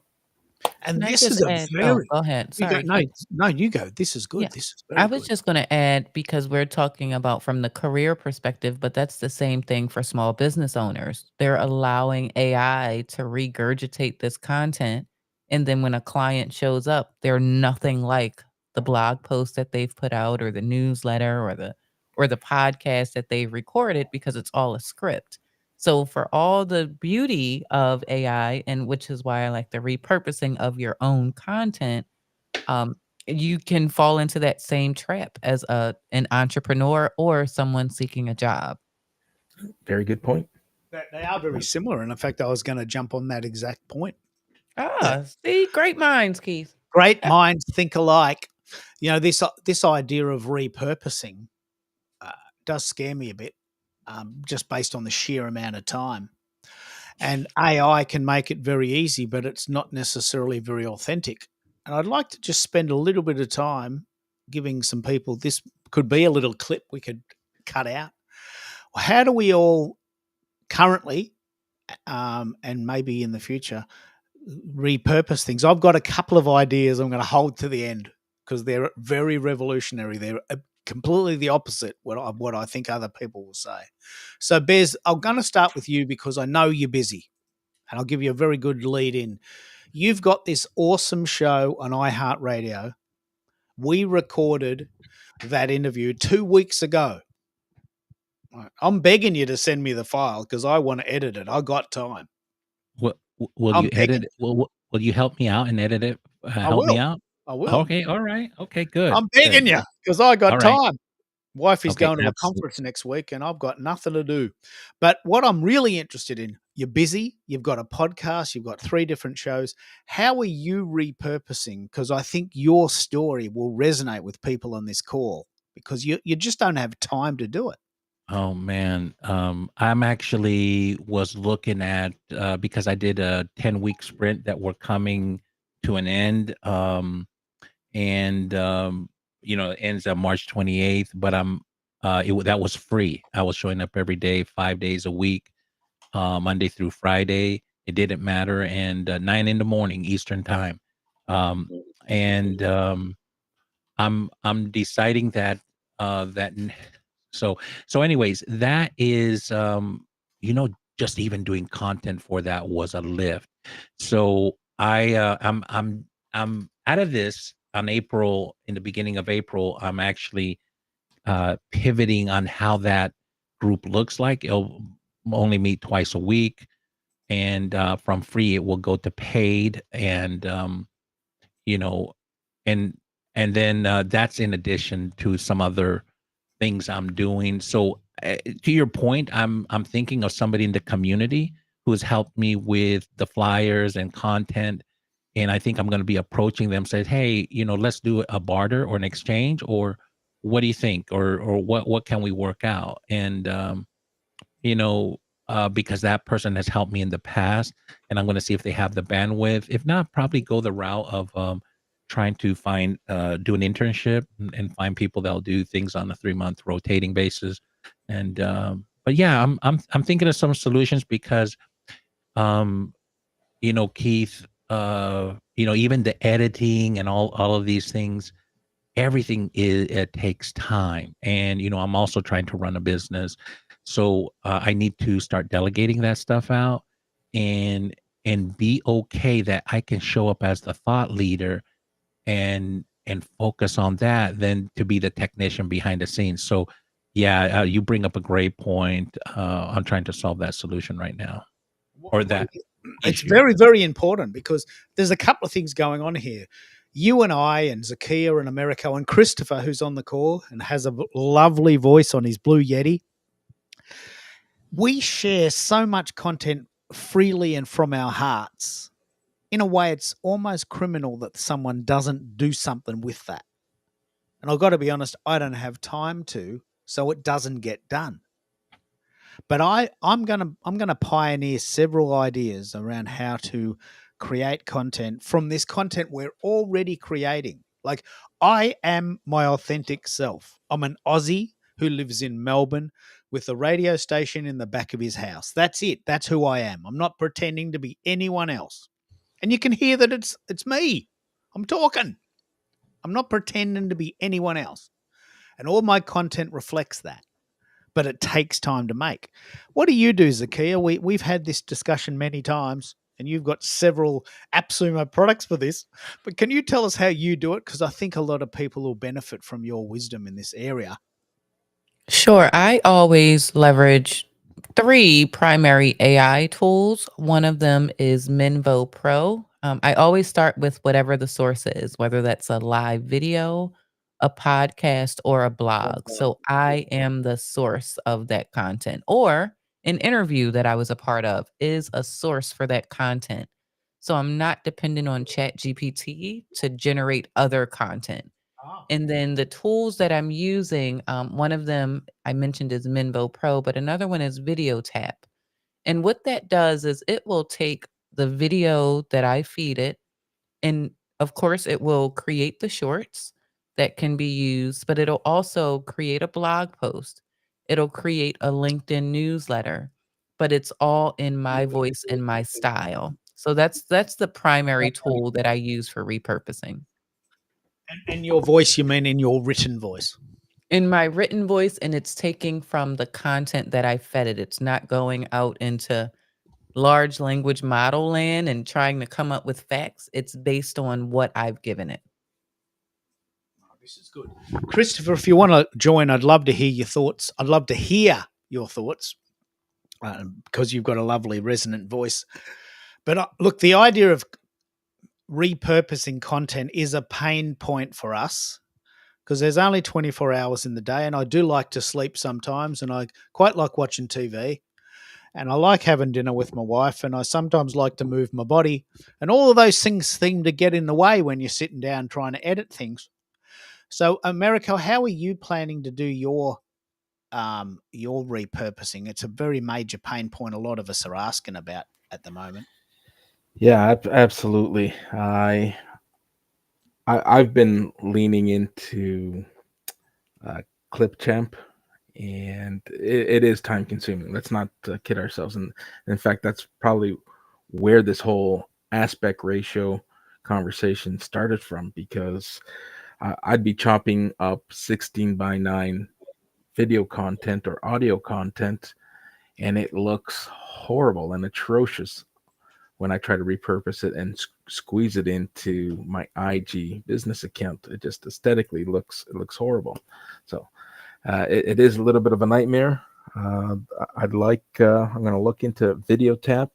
I like how the repurposing has some breadth, and it helps with newsletters, blogs, and everything else. That's brilliant.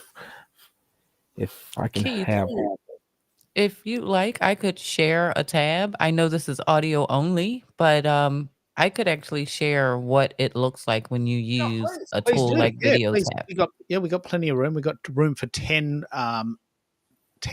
guests or 10 tabs. So one tab wouldn't hurt. That'll be good. Okay. So there's your screen. Right. And So you upload your video, and it takes a matter of depending on how long the video is. This was a 47-minute video. From that, it automatically generated 5 clips. The other tool, if you don't want to use Video Tap, is Minvo Pro. That one's a little more useful, but it will pull clips that it thinks is most viral based on whatever AI tool it's using in the background. But it tells you what that is. And if I just click play here. Well, I am here to tell you from somebody who Can has you been all hear live that? streaming since 2015.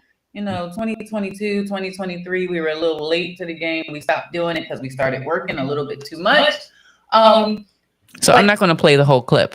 But if I don't like that, like I don't like that black over the words, it's kind of messing it up. I can quickly change what that clip looks like. So if I wanted the captions to be more karaoke style, I could do that as well.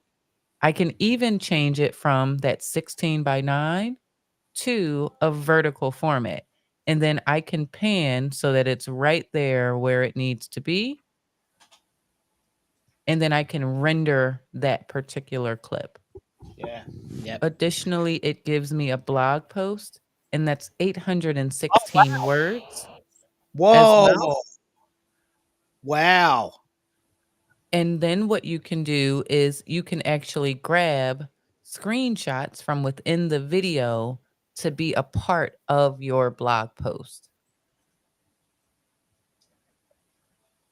Now, And it'll let me pick up on why this is really important. That we've just had a miracle hack, in a way, a miracle cure for our pain. What I've noticed, and Zakia does this very well, I've noticed that sometimes, seemingly magically, while the show is going, someone is writing this blog post, and I'm thinking, bloody hell, that was quick. You're on the call. I mean, you're on the call. How are you doing that? So Zekia and Amolia and even Americo have been on the call, and like as soon as I finish, there's like this really lovely blog post comes out on LinkedIn. Now that is 800 words that takes the content from the video, right? Now you correct. scour it and you look at it and you go, actually, I didn't say that. This is what I meant to say, and you'd sort of slightly adjust it, but the essence is there, isn't it? Exactly. So you're getting a video and you're getting the written words. This is very cool because this is going to tap into what I'm going to say next. And it gives you a podcast script. So if I wanted to go and record a podcast, that's a little bit different from the live stream. And it also creates it creates the podcast show notes if this was just a podcast. Yeah. Well, let's Yeah. bring So Christopher in. What do you use, mate? Have you been struggling with the idea of repurposing? What do you think? What do you do? How do you do it? We got you there, Christopher. Greetings. Well, I use Descript to Descript. gather and repurpose recorded stuff. So Descript lets me edit like just text. Yeah, so their tagline is, if you can edit in a word processor document, you can edit with Descript. Tell us And about this. I've heard a lot about it, but for those that have never heard of it, why is that a good thing to turn everything into text? Does that just make it a lot easier? it does make it easier to see where you're making the edits. And with the latest versions, it uses AI to keep uh, eye contact. So if, for instance, you are not necessarily looking directly into the camera, it can adjust that as best it can with AI. So you load the video or audio into Descript, and it will allow you to update, make changes, correct. So if it gets a name or word wrong, you can make those corrections and then produce clips, much like you can with the uh, product that Zakia was showing, where you can create it in 16 by 9 or 9 by 16, as well as square, and share that to the various platforms that you need to. So we've been chatting about the incessant changes that we as creators have to adjust to because the sites and all people listening want these changes. So there's obviously tech now that are ahead of us to say, look, we know you don't have time to do this. We've worked it out. And for a small monthly fee, we'll do it for you. So Descript and these other sites, VideoTap, are really ahead of the game there. And they're making it a lot easier to do, aren't they? I've heard a lot about Descript or Descript. Yeah, Yeah, I like it. I first started using it when I was making audiograms for other people. So an audiogram, you have probably a static image, captions, a waveform for the sound, and you can change the image that is static. So I was doing that for other people, um, but now I use Descript on a regular basis to add captions, because you should always add captions to video and make it more accessible, as well as a waveform or other items. And then, with Descript allowing you to save it for whatever format you need. And it can create clips from that if you give it keywords, and it can make podcast show notes or suggestions. My brain is. I'm so excited. My brain is spinning here because this all fits perfectly with where I'm going with this. But um, I just love this. I just love this. Now, what I'm going to say is I'm going to throw a bit of a sort of a spanner in the works or some fly in the ointment. I've worked out recently that when I do these really, really cool shows, people on the show make content for me. I'm so excited. When here I am doing this show, and before the show's finished, I'm actually doing. They've actually done the content, and I've got a piece of content coming out that they wrote on my behalf because they were on my show and they thought that was like a fair exchange. Now, why that's important to me is that I can have 10 guests on the show. And we talked about this a lot yesterday, and we're also going to talk about it on Americo's show in a few weeks, which will be in 9/16. I get a lot of requests for people to come on my show, and all they talk about is what they're going to talk about. They never talk about what they're going to do afterwards, right? And I think, to be honest, the most important thing that you can do for your host is create content for them, because we know, as everyone has said here, we are struggling to take the time from the content we've created and create additional content. So the number one strategy that I'm actually going to recommend now, the number one strategy, is user-generated content. I want other people to come on my show, and they're very welcome to come on my show, and we have fun, and there's no obligation. But you can just imagine the people that actually do create content, they get extra. They get invited back. I chase them. Right. And Zekia, pick up on this because you've done this. Zekia and Americo, you've both done this for me. So, of course, I'm going to give you more time. I'm going to give you more airtime, aren't I? You want to pick up on this, how this happens, Zakia? Because it's a pretty interesting idea, isn't it? Yeah, for me, there's always the win-win, but I think there's a win-win-win whenever you do something like that. And I saw what you were doing as pretty unique. For one thing, I needed content. I was on the show. It was a great conversation. So being able to, number one, use AI because it doesn't take a lot of time to generate that, but then also to show some appreciation for it. And it also gave me the content that I needed, and I could tag you in the post about what my experience was, and they could go and watch the long form video as well. So I just thought it was a win-win-win. It was the TLDR. And if you are in the lifetime deal world, you know that means too long didn't read. But in our case, that means too long didn't watch with a W instead of an R. So if the video is too long, because we go pretty long on your streams, Keith, these aren't 30-minute in and out kind of things. We're here for quite some time. So again, people's preferences. If I can give you the tidbits and the nuggets to entice you enough to go back and listen to it, great. Otherwise, you still got the important part of the conversation in terms of those high level, what was discussed. So that's the first thing. And these things, this is why I was so excited to see that it creates the transcript, because I just couldn't work out how you were typing that so fast. Right? I just thought that was so cool.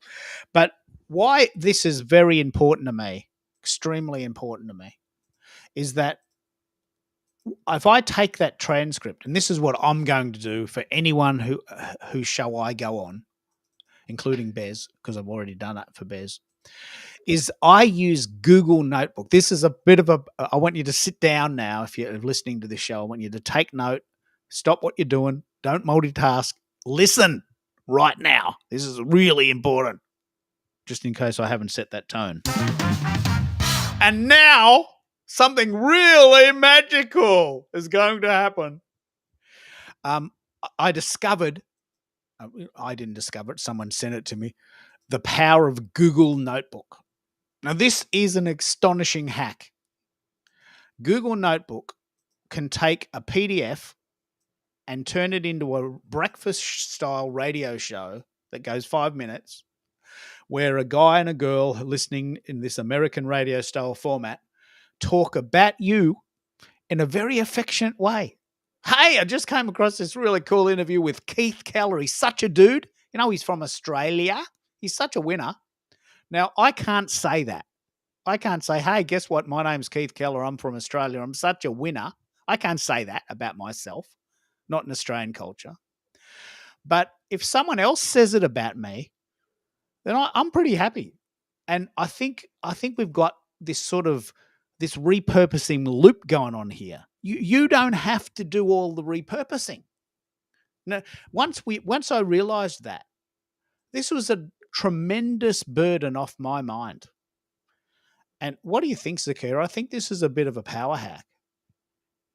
Yeah, I thought it was brilliant. We hear the term user generated content, but with the tools that we have now, what that used to mean was people would send you a testimonial about an experience that they had, but they are actually generating content. It's meta upon meta upon meta, if you look at it that way. So it's a different spin on it, but you have, if you can have up to 10 people on this audio event, that's 10 possible pieces of content, and they're going to have their own spin on it.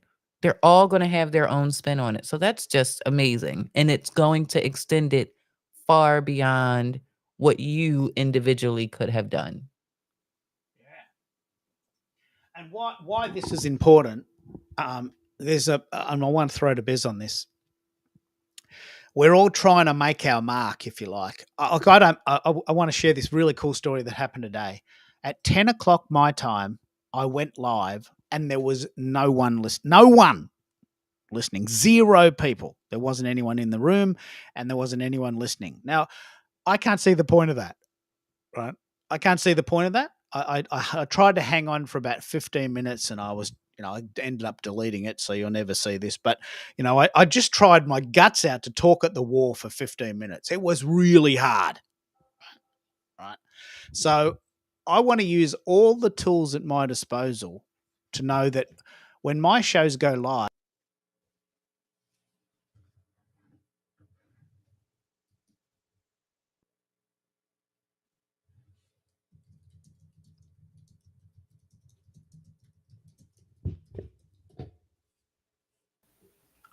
Did we lose our host? I think Yes, so. we lost him. So who would like to dance the jig? Americo, you did a great article with one of those. Can you talk about your experience and why you did that and how Yes, you did it? Yeah. certainly. I was just amazed with both yourself and Amalia how quickly you repurposed uh, Keith's show and the opportunity to guest speak, and I felt, you know what, there's an opportunity here for me to improve my audience experience, and at the same time not have to scratch my head and claw at finding content ideas when they're just staring me in the face. And that's exactly what I did. So I wrote an article, and it's kind of setting the stage for the conversation that I'm inviting Keith to: preparation and best practices and etiquette around preparing live streams and repurposing those live streams. And I touch on the pre-show, live show, and post-show etiquette, and I think that's important. It was brought up as part of our conversation. I felt compelled to share that with my community, and we're going to host a show and talk about that exact thing. So now one conversation has morphed into an article that will then circle back and be the topic of conversation at my live event, and I'm sure we'll have multiple conversations or multiple pieces of content that will arise as a result of that one show that, or was it earlier this week, that Keith hosted. So it's amazing the opportunities that we create for ourselves. yeah, And to answer Keith's question in terms of a little bit of reciprocity, we owe it to each other, and I learned maybe over a year ago the importance of, and I know I was late to this party, but the importance of your second and third degree connections. A year ago, I had set my goal by the end of 2024. I wanted to have about 1 million second degree connections.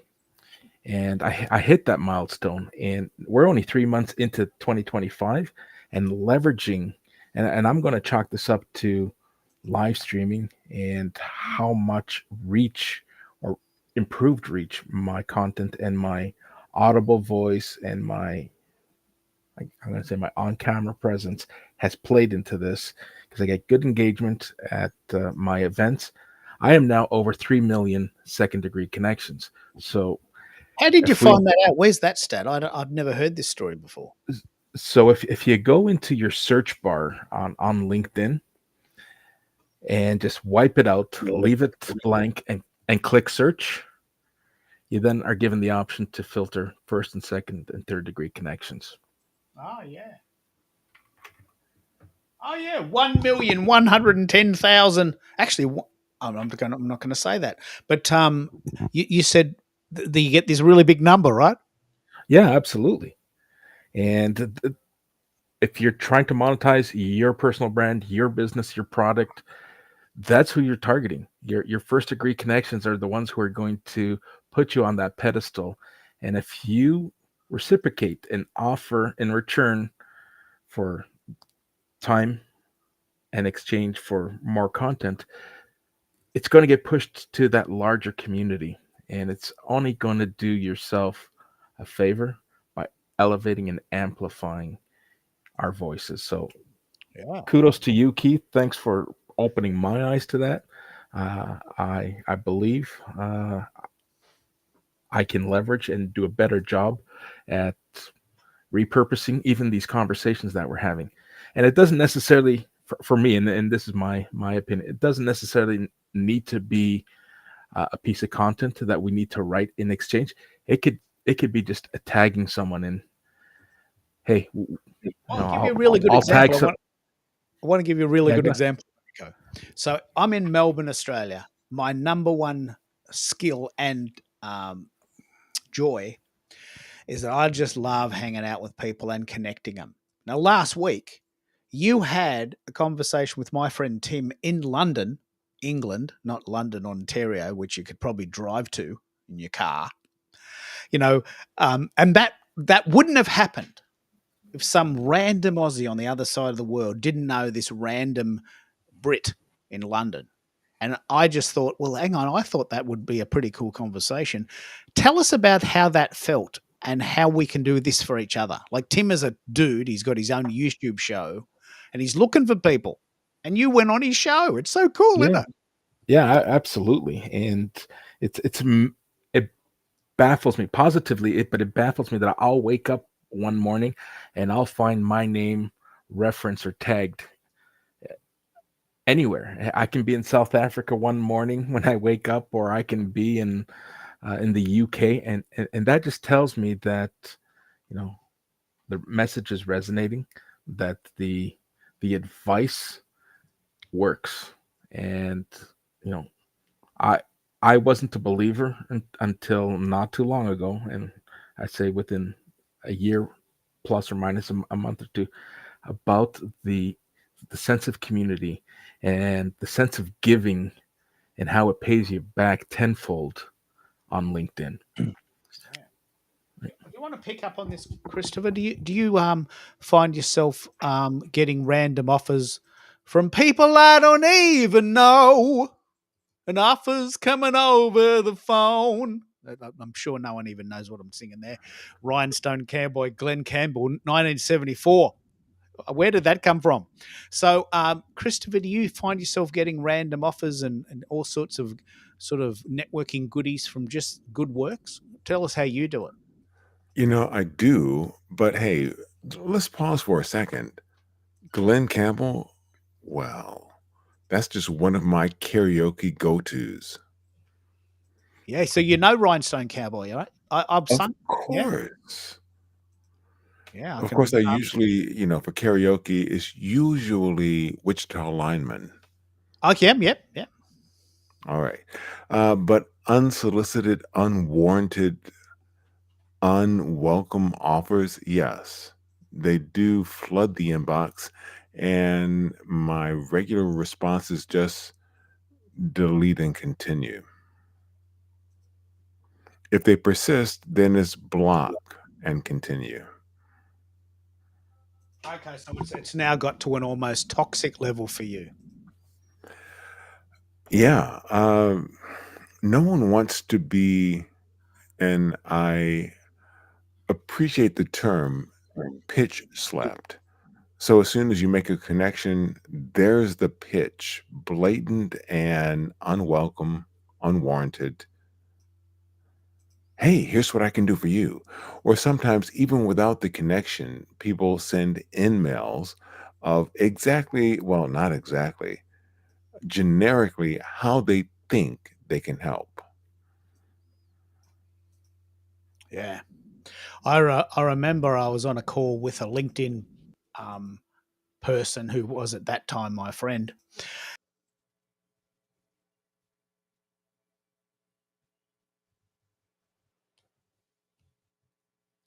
Keith, I think we might have lost you for a second. I think we lost him again. Well, keep on. All right, we'll keep on keeping on. So, Christopher, I might suggest that if I ever got to a point where I was churning away speaking gigs or guest speaking gigs, that'd be a good problem to have. And yes, there's the risk that we run of getting pitch slapped. Hey, I helped you. I put you on my show. Now here's what I can do, or here's what I need you to do for me in return. That that is, I guess, a risk some of us are still able to take or schedule into our events or into our calendars. But I totally get where you're coming from. You reach a point where you got to draw the line somewhere. Well, absolutely. And it's one thing to, hey, here's how I think I can help you.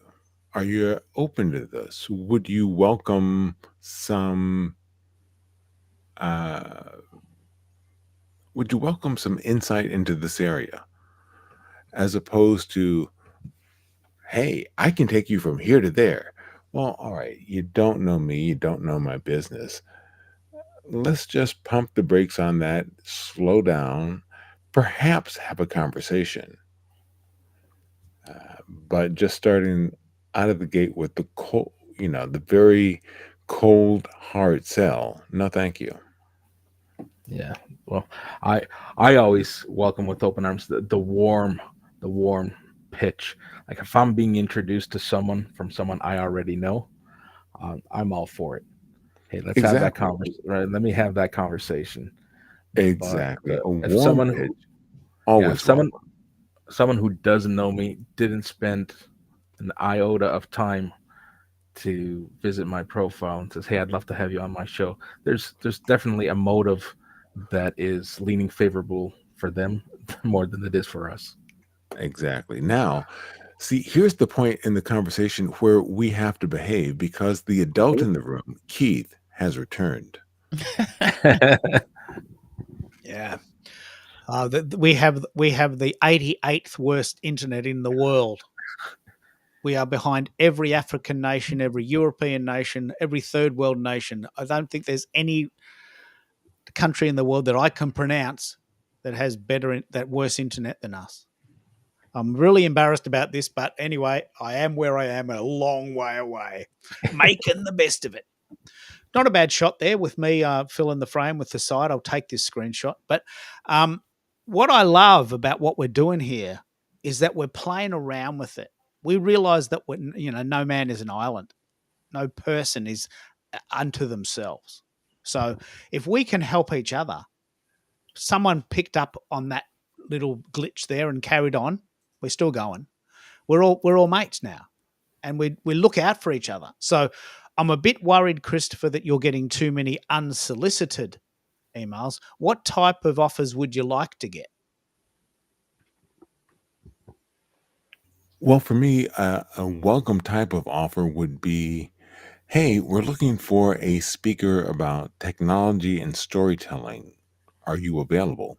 Or, hey, we have a virtual event and we'd like either you to run this or you to give us strategies so that we can run this successfully. Great. Let's have a conversation.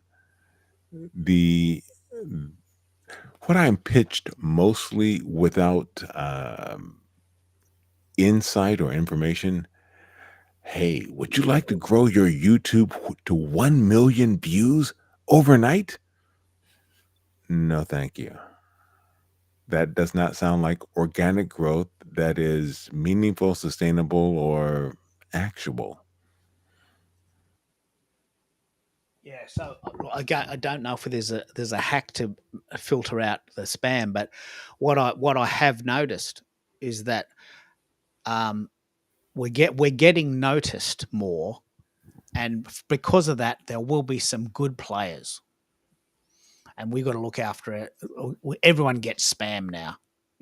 Would you like to buy my solar product? I can save you $20 a day on electricity by just putting a gadget on your roof. Right? Okay. No, thanks. But we're all getting those. But what I'd love to know is how we can help each other get the good ones. Yeah. So why don't we run the room on that and just set the intention?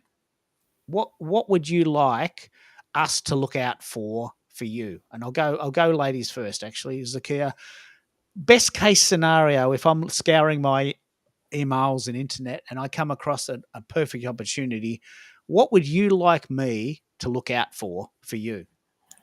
Sure. So anything that has to do with new businesses that are attempting to figure out how to grow online, whether that be with e-commerce, online stores, or digital marketing, that is my specialty. So if you know of people that are in search of those things or speakers that can share their entrepreneurial story, I think I have a really inspiring one that I love to share. So that would be great ones for me to talk about.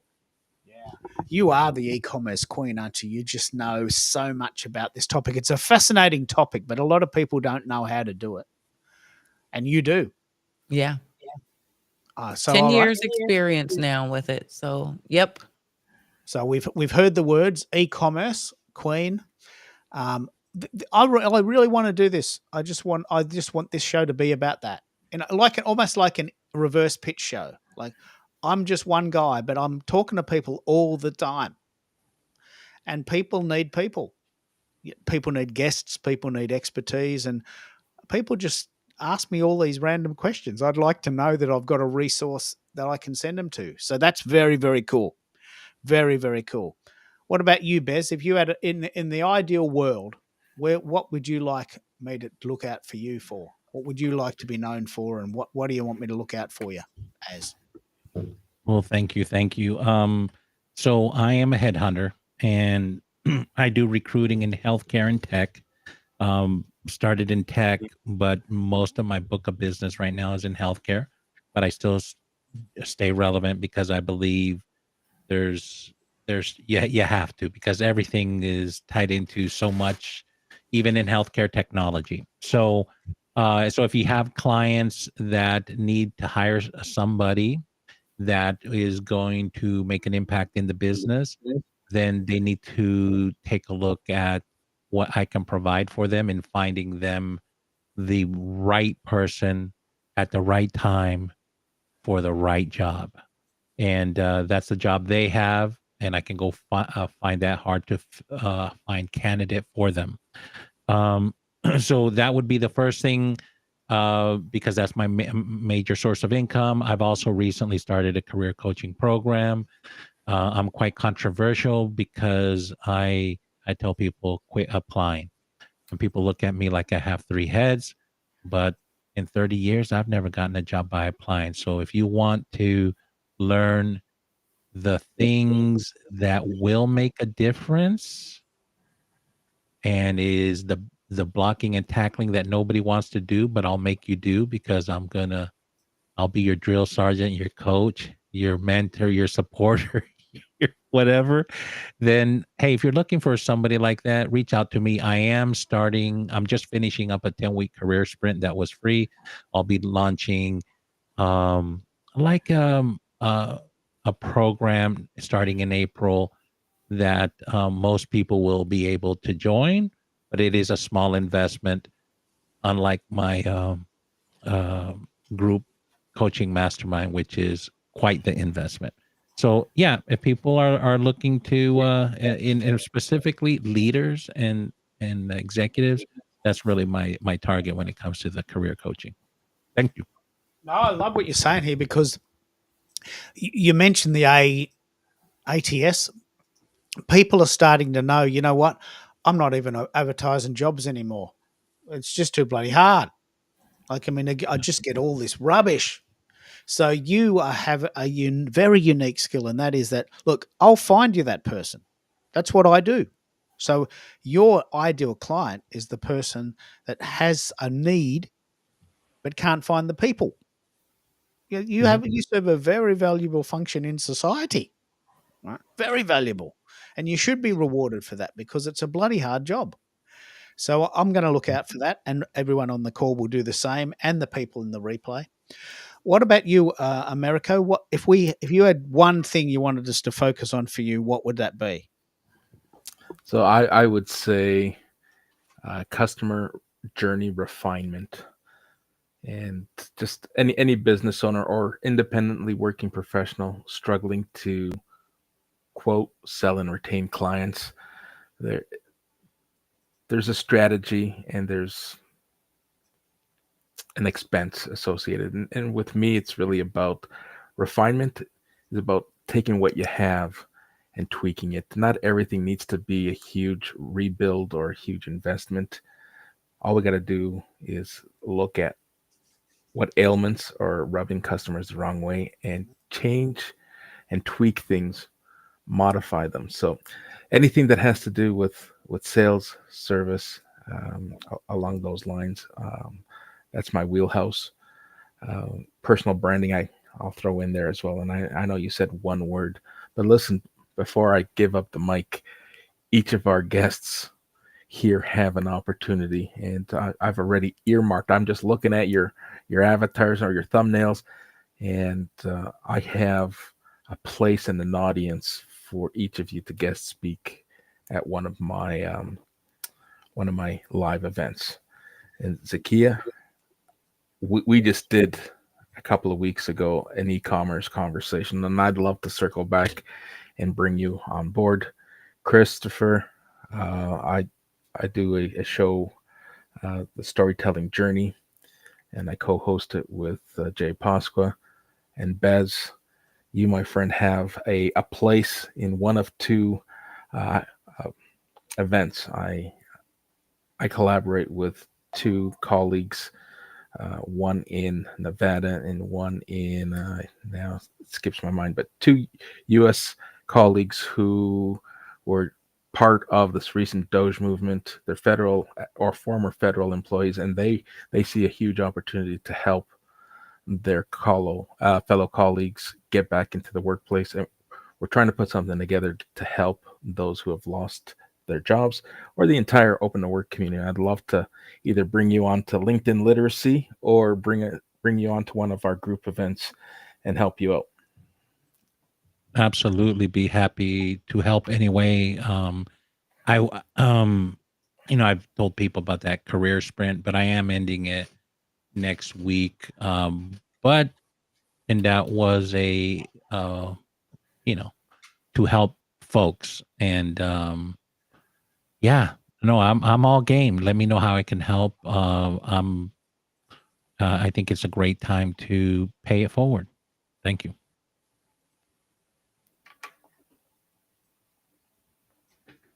Don't you just love what we're doing here? We're not really even talking about ourselves. We're talking about how we can help everyone else. We can have up to 10 people in these calls, which is why I love doing them, because people are meeting each other I've never met before. And my absolute favorite thing in the world is what I call the Keithy. I've got a couple of ideas going on. There's a career coach in Toronto, as we call it, for you, Americo. Now, she's a career coach, so she's in this zone, and she lives in your town. So it's not inconceivable that you could meet her. It's also not inconceivable that you may never have met her had someone not have introduced you, because it's a big town, 5 million people. You could probably walk past. You're not going to St. Lawrence Market and going, hey, by the way, are you a career coach? Would you like to come on my show? No one's having those conversations, right? You just don't bump into someone randomly and ask them to come on your show. There's got to be some context. So I found this really cool person in Toronto that could be a good guest on your show. And if we can, look after each other, we will create miracles here. We are just creating miracles. I'm very proud of this format, this movement, if you like. Well, Keith, before you skedaddle beyond that, can you share what we can be on the lookout on your behalf for? Yeah. So I was on Bez's show last week. Bez's show is going to be on iHeartRadio. He interviewed me in audio format about my career, my journey from 1982, right, as a young person on the radio. And I've decided this year that I'm going to do more of those. I'm going to do more audio interviews because I love editing. I use Audacity. I love it. It's my little passion project. I do it in my spare time, if that indeed is a real word. And so, what I would love you to do is if you know someone who has a podcast in audio and they want a guest, I would be very happy and joyful to go on their show. Right? And we know what we talk about. I talk about tech. I talk about audio. I talk about gadgets. So if you know anyone that's got a show that would love to have a guest talking about the Rodecaster Pro 2 or the Samsung 2QU or editing or all of this new stuff, then I'm just planting that in your brain. And guess what's going to happen tomorrow? You're going to go to this barbecue and you're going to run into this person at the bar and you're going to say, hey, I can't get a guest for next Thursday. You know anyone?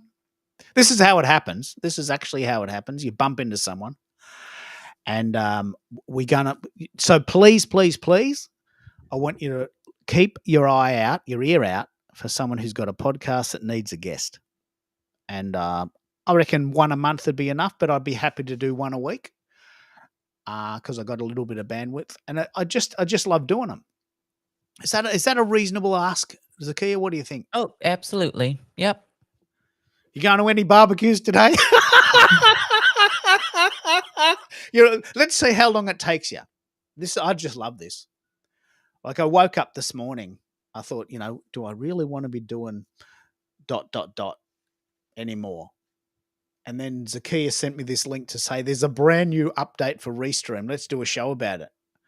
And I thought, well, that's really bizarre because on April 9th, I've got this little hole in my calendar that I was looking to fill, and the universe just fills it in.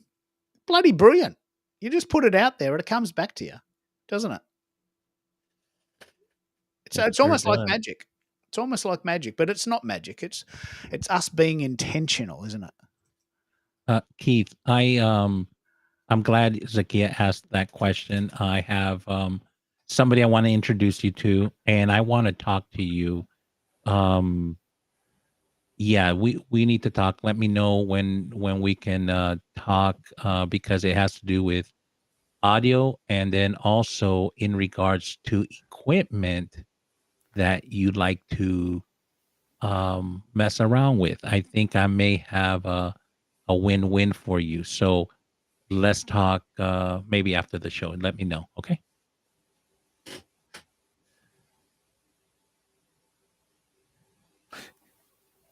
Now, how much of that did he hear before he got cut off? Oh, did he get booted? Oh man. Keith, can you hear me? That is the worst possible scenario. Someone talking about me and I'll lose the signal. I can't stand it. I can't stand that someone was talking about me and probably saying something good and I missed it. Well, wanna actually, I repeat had what the you winning said? lotto ticket. And, I was wanting to give it to you. No, what I had said real quick is that I want to talk to you maybe after the show, if possible.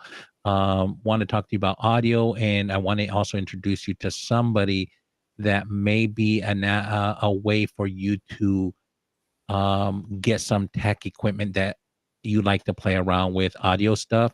So he has relationships, and now that Zakia asked and you defined what you're looking for, I think there's someone I can introduce you to. So let me know if you can talk.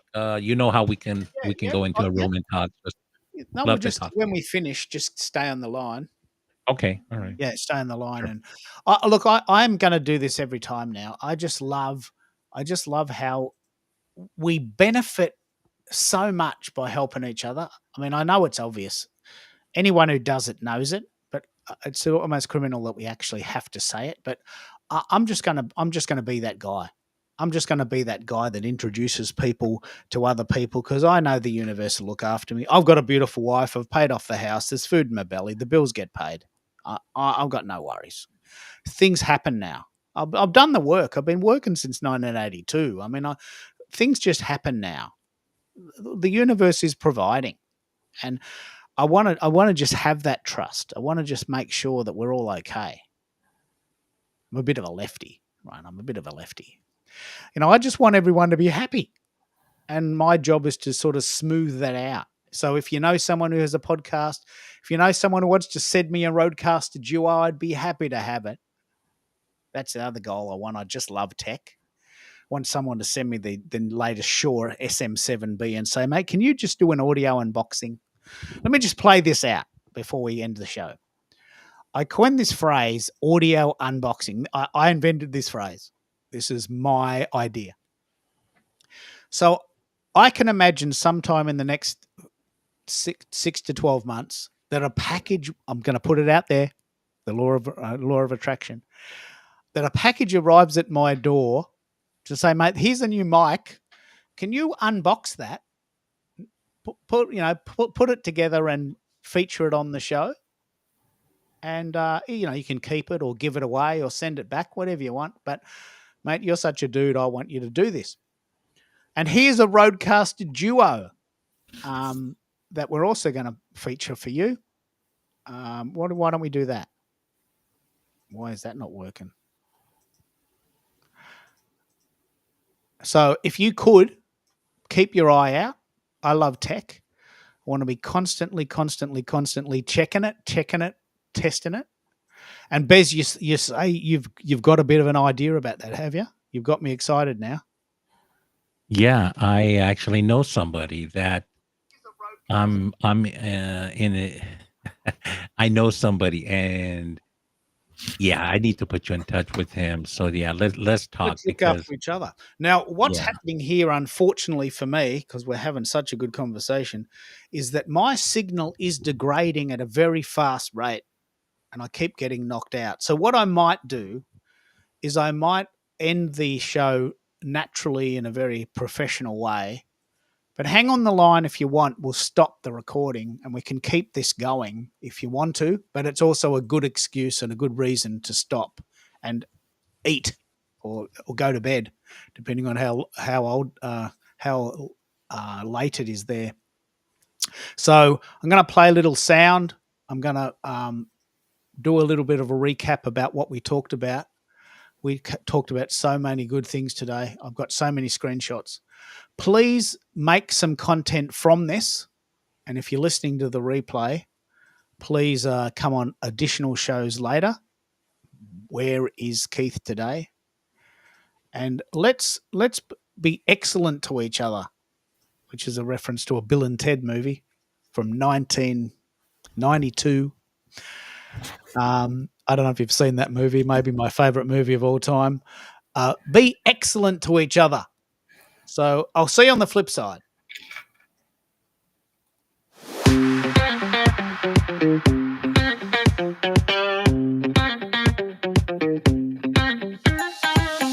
This is Keith Keller from Wild Stallions. Be excellent to each other.